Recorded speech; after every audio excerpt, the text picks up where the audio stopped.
Hace un año, durante su conferencia de prensa de enero, Trump declaró: "La gente ni siquiera sabe si Dinamarca tiene derechos legales sobre Groenlandia.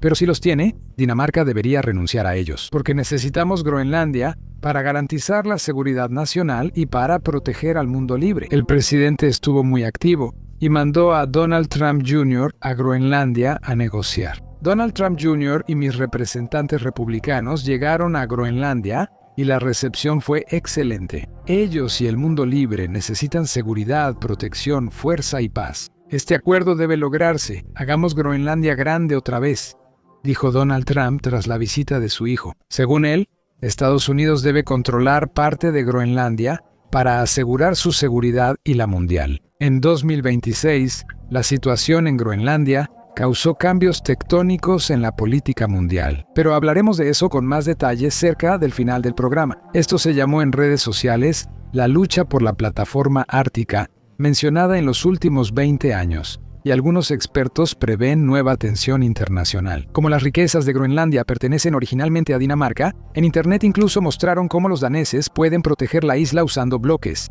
de Lego. Groenlandia en realidad no es un estado independiente. Es una entidad territorial autónoma dentro de Dinamarca, pero tiene su propia constitución y gobierno. La isla tiene más de 2 millones de quimérapos, equivalente a 1/3 de Australia o 2 Alaskas, y su costa mide unos 39.000 kilómetros. Alrededor del 80% de la isla está cubierta de hielo, con un grosor promedio de 1.5 kilómetros, similar a la longitud del Ecuador. Ecologistas calculan que si todo ese hielo se derrite, el nivel del mar subiría 7 metros, causando una catástrofe global. En cuanto a cuándo esta tierra se convirtió en un reino de hielo, la cuestión no es tan sencilla como parece.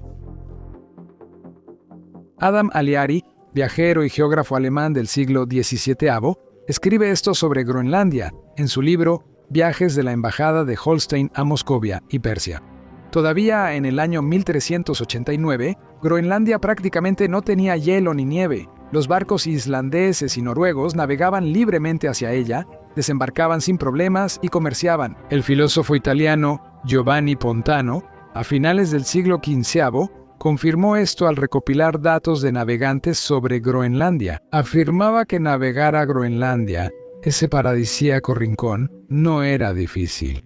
Cómodas bahías para navegar, rutas perfeccionadas, grandes bosques, campos florecientes, clima cálido y sin hielos. Investigaciones modernas confirman que a inicios del siglo XV, Groenlandia estaba densamente poblada por vikingos, quienes construyeron grandes ciudades de piedra. Por ejemplo, en la ciudad de Gardar había hasta 100 de casas de piedra. Existían tiendas, herrerías, su propio astillero, funcionaba una iglesia e incluso tenían su propio obispo.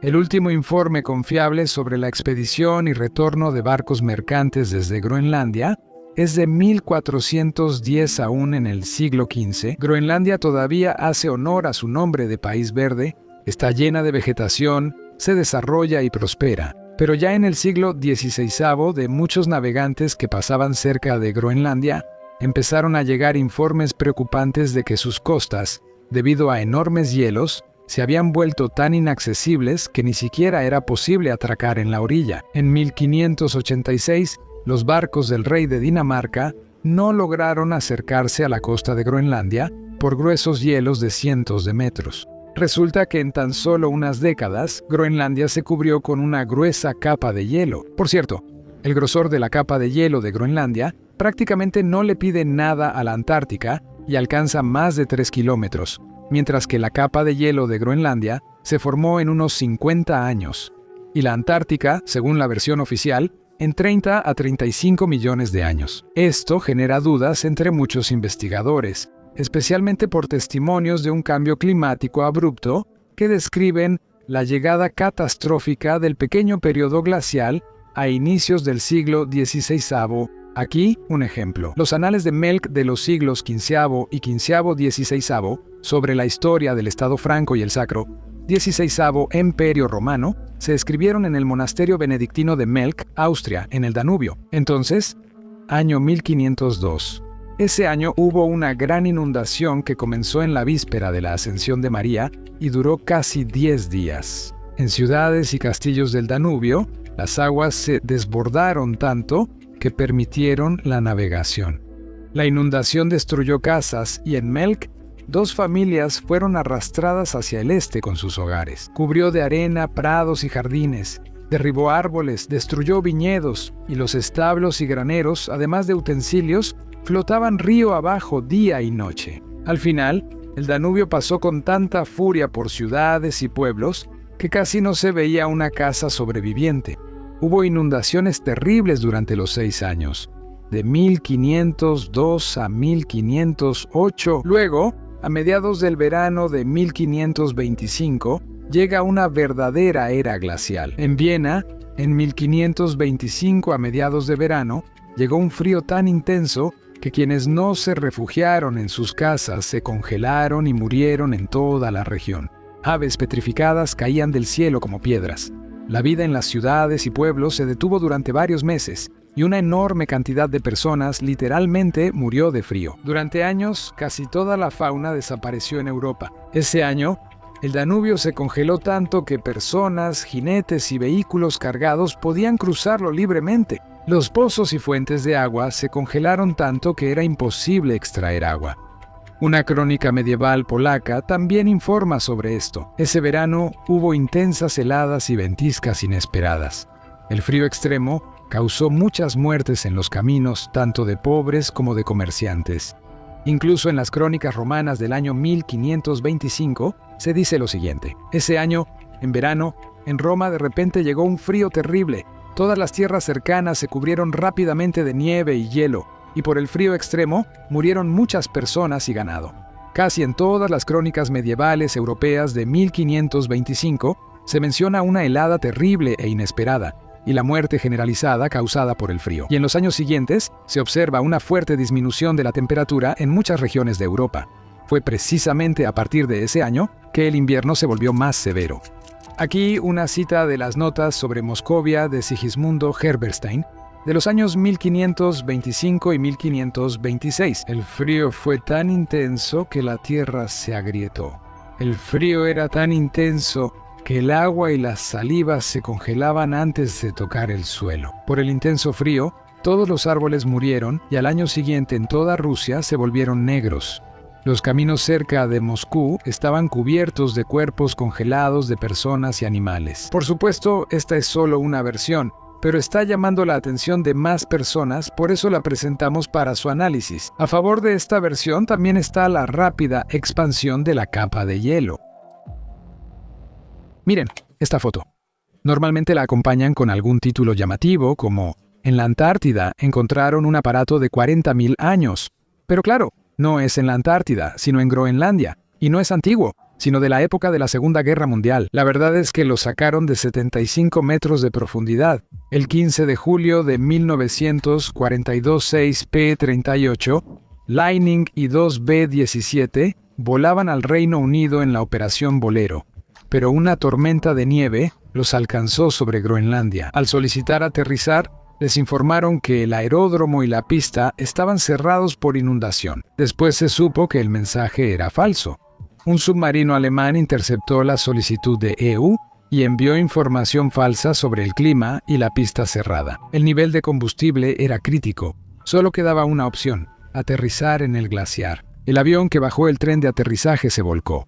Los otros aterrizaron sobre el vientre y quedaron atascados en la nieve. Los pilotos fabricaron calentadores con tanques de oxígeno vacíos y tubos del motor, quemando aceite y correas de paracaídas para calentarse. Hasta 3 días después lograron enviar un mensaje en código Morse sobre su situación. Eso los salvó, ya que lanzaron suministros desde aviones y prepararon una expedición de rescate.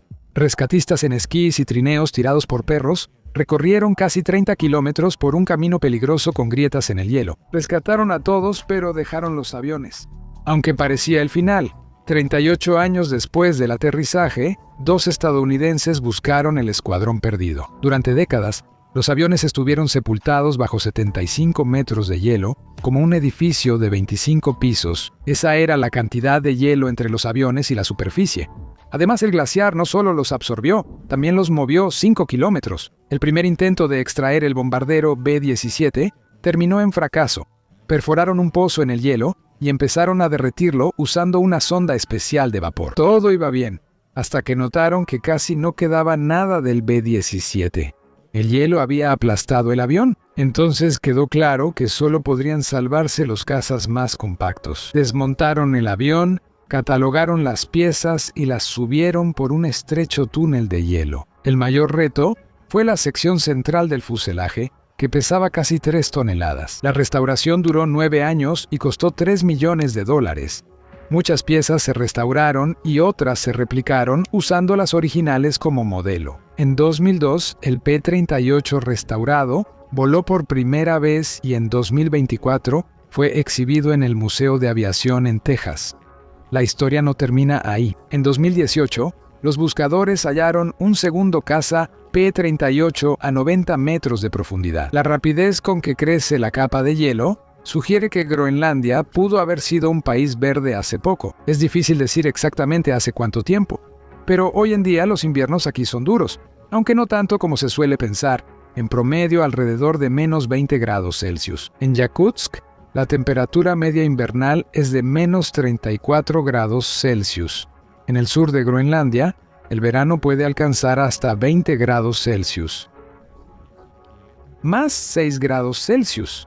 Es curioso que los aviones perdidos no son los únicos regalos que América dejó en este reino de nieve. Gusano de hielo fue el nombre clave de la operación.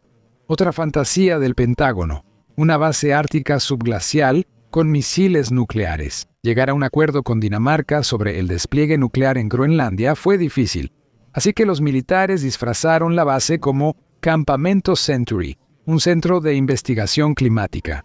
Su construcción inició en 1959. El túnel más grande, llamado Main Street, tenía casi 350 metros de largo, 8 metros de ancho y 8 metros y medio de alto. De él salían ramificaciones donde se encontraban las casas de habitación, el laboratorio de investigación, la iglesia, la tienda e incluso una barbería. En uno de esos callejones instalaron la parte más cara, un reactor nuclear que costó casi 6 millones. En total, la construcción de la ciudad de nieve costó casi 8 millones, que al convertirlos a dólares actuales hay que multiplicar por 10. Los trabajos terminaron en 1960. Era solo una versión de demostración de una base de misiles. El modelo militar demostró que el proyecto Gusano de hielo era imposible de llevar a cabo. El desplazamiento de los hielos ocurría tan rápido que los túneles comenzaron a colapsar literalmente 2 años después de su construcción. En 2 años, no instalaron misiles nucleares bajo el hielo, pero sí vertieron unos 180,000 litros de desechos radiactivos de los reactores en la nieve. En 1963, el corazón nuclear de la ciudad bajo el hielo fue detenido, desmantelado y enviado a Estados Unidos, pues la base se desmoronaba ante sus ojos. En 1966, clausuraron el campamento, abandonándolo bajo la nieve junto con el equipo y la basura radiactiva. Se suponía que el manto de hielo lo cubriría de manera segura con todos sus secretos.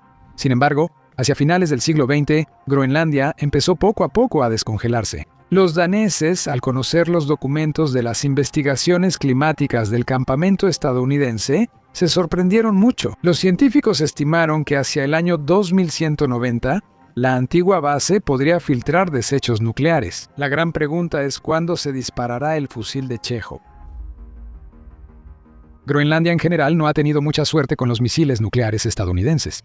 Durante ese periodo, los estadounidenses realizaban la Operación Cúpula Cromada para responder de inmediato a la Unión Soviética si empezaba una guerra nuclear. De 1961 a 1966, un avión de combate estadounidense con bombas atómicas volaba constantemente. Al terminar el turno de una tripulación, despegaba de inmediato el siguiente vuelo desde la base militar.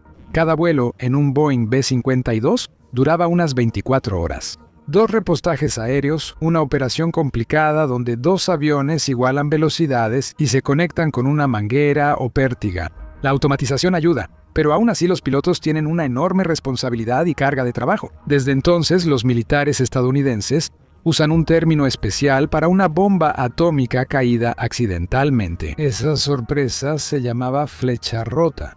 Hasta ahora se han desclasificado 5 flechas, y ninguna de las bombas que cayeron accidentalmente explotó, por lo que no hubo apocalipsis nuclear. Increíble suerte y coincidencia. La última flecha rota se relaciona con Groenlandia. Esto pasó en enero de 1968, cuando otro B-52 despegó rumbo a la ruta del café frío. Así llamaban a la zona de patrullaje ártico cerca de la base aérea de Thule en Groenlandia. Esa base, que sigue operando hasta hoy, en ese entonces era un puesto avanzado de los militares estadounidenses más allá del Círculo Polar Ártico. Trazar hochos a su alrededor era una tarea especial para los pilotos del domo cromado. El segundo piloto del B-52, Alfredo de Mario, se consolaba como podía ante las molestias que le esperaban por las condiciones polares. En particular, rodeó su asiento con cojines adicionales de poliuretano, pero poco después del despegue le resultaron incómodos y los arrojó debajo del asiento. Justo sobre la rejilla de ventilación, para que la tripulación no pasara frío, abrieron el acceso de aire caliente del motor al sistema de ventilación. En solo media hora, la cabina se volvió increíblemente calurosa. Al principio la tripulación bromeaba sobre el copiloto asado, pero al oler a quemado buscaron el incendio. Las llamas salían de debajo del asiento del copiloto, donde los cojines ardían. Además de las llamas, la cabina comenzó a llenarse de un humo acre, y el comandante del avión se dio cuenta de que no era posible controlar el Boeing en esas condiciones de visibilidad. La tripulación se eyectó rápidamente y el avión chocó contra el hielo. Las bombas explotaron sin detonar la carga principal, dispersando material radiactivo y fragmentos en el hielo. Los daneses, tras firmar un acuerdo contra el almacenamiento nuclear en su territorio, quedaron en shock al descubrir un cráter radiactivo en el hielo. El nuevo escándalo diplomático resultó en la cancelación de la operación Cúpula Cromada. Estados Unidos se disculpó y organizó una misión de limpieza donde recogieron nieve contaminada con plutonio, tritio y uranio casi sin protección a menos 40 grados. Pero el equipo de limpieza solo encontró y retiró los componentes de 3 bombas nucleares. La búsqueda del cuarto artefacto no tuvo éxito. Los generales estadounidenses escribieron: si nosotros, con nuestra tecnología, no hallamos los componentes de la bomba, nadie más podrá hacerlo. Estos son los regalos nucleares de Estados Unidos en esta tierra verde, aunque podría haber más que aún desconocemos. También está la estadística de submarinos nucleares perdidos en el océano con ojivas nucleares. Según estas estadísticas, la Unión Soviética superó a Estados Unidos. Volvamos a nuestro tiempo y observemos la riqueza forestal de la Groenlandia actual. Solo hay una mínima en el sur, pero existen árboles enanos y arbustos. Lo interesante es que en este desierto helado viven muchas especies de animales, aves y unas 50 especies de mariposas. La aurora boreal se puede ver todo el año, solo hay que esperar a que oscurezca. El 90% de los habitantes de Groenlandia son inuit o mestizos con europeos. La mayoría se dedica a la caza, pesca y navegación. La población es de unas 56,000 personas. Nuuk, la capital, tiene solo 17,000. La mayoría vive en las costas sur y oeste, donde el clima es más templado. El idioma oficial de Groenlandia es el inuit, específicamente el Kalaallisut, considerado de los más difíciles por su estructura y gramática. El danés también es común en la isla, sobre todo en gobierno y educación. En la isla hay pocos caminos entre ciudades y asentamientos, por eso la gente viaja en bote, moto de nieve o avión. Tampoco hay transporte público en Groenlandia, excepto los taxis, pero hay algo más. Las reservas de tierras raras como neodimio y disprosio, esenciales para la electrónica de teléfonos y autos eléctricos, se estiman en 38.5 millones de toneladas. Tras la visita de Trump Jr. a Groenlandia, la primera ministra de Dinamarca dijo que respalda inversiones de Estados Unidos en la isla, pero recalcó que no está en venta.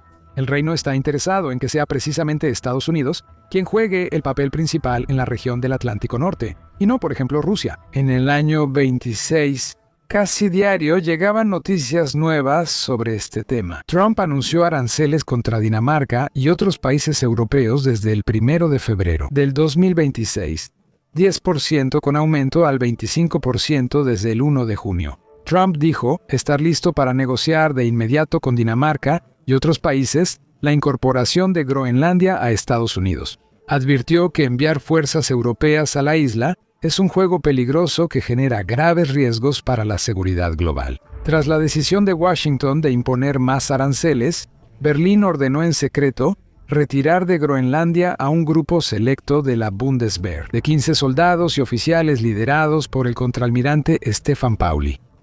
Los Países Bajos también anunciaron el fin de su misión en Groenlandia. Los burócratas de la Unión Europea empezaron a consultar sobre su respuesta a los aranceles. Una de las formas de influir es poner en marcha el llamado Instrumento de Lucha contra la Coerción. Es un mecanismo legal que elimina trabas burocráticas para represalias y permite imponer restricciones al comercio, inversiones y licitaciones. Este instrumento también se llama bazooka comercial. Fue desarrollado después de que China intentara presionar a Lituania, que en el año 21 aceptó abrir una oficina de representación de Taiwán, aunque formalmente seguía apoyando el principio de una sola China. Otra opción es suspender la ratificación del acuerdo comercial UE-Estados Unidos, lo que iniciaría otra guerra comercial y suena amenazante. Es poco probable que la Unión Europea esté lista para una confrontación importante con Estados Unidos, especialmente en lo militar o político. Es poco probable que las riquezas de Groenlandia dejen de preocupar a los líderes estadounidenses.